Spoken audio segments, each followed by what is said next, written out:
அந்த வடக்குப்பட்டின்ற ஊரோட முன்கதை, அந்த கோயில் அந்த ஊருக்கு எப்படி வந்துச்சு, அந்த கோயிலை வச்சு ஹீரோ எப்படிலாம் சம்பாதிக்கிறாப்புல, கவர்மெண்ட் ஏன் அந்த கோயிலை மூடுறாங்க, ஹீரோ மறுபடியும் அந்த கோயிலை திறக்கிறதுக்காக அந்த ஊருக்குள்ள மெட்ராஸைய பரப்புறதுன்னு இப்படி இந்த கதையை முழுக்க முழுக்க ஃபன்னா ட்ரீட் பண்ணியிருந்தாலும் பேரலா கதை கொஞ்சம் சீரியஸாகவும் டிராவல் ஆகும். யூஸ்வலா அது ரெண்டுத்தையும் ஈக்குவலா கேரி பண்றது ரொம்ப கஷ்டம். ஆனா இந்த படத்துல அதை செம்மையா பண்ணியிருந்தாங்க. நமக்கும் அது பயங்கரமா ஒர்க் அவுட் ஆச்சு.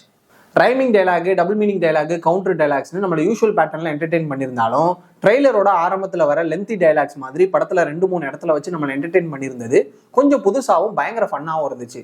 அதே மாதிரி மெட்ராஸையை பிடிச்சிட்டு வரதுக்காக மெட்ராஸுக்கு போறது, வந்து அதை ஊருக்குள்ள பரப்பி விடுறதுன்ற அந்த சீக்வன்ஸ்லாம் செம ஃபன்னா இருக்கும்.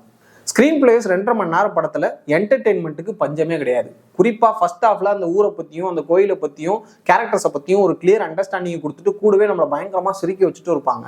அதே மாதிரி செகண்ட் ஹாஃப் ஆரம்பத்துல கொஞ்சம் ஸ்லோவா போனாலும் முடியும் போது அன்லிமிட்டட் ஃபன்னா இருக்கும். அதுவும் லொல்லு சபா சேஷுவோட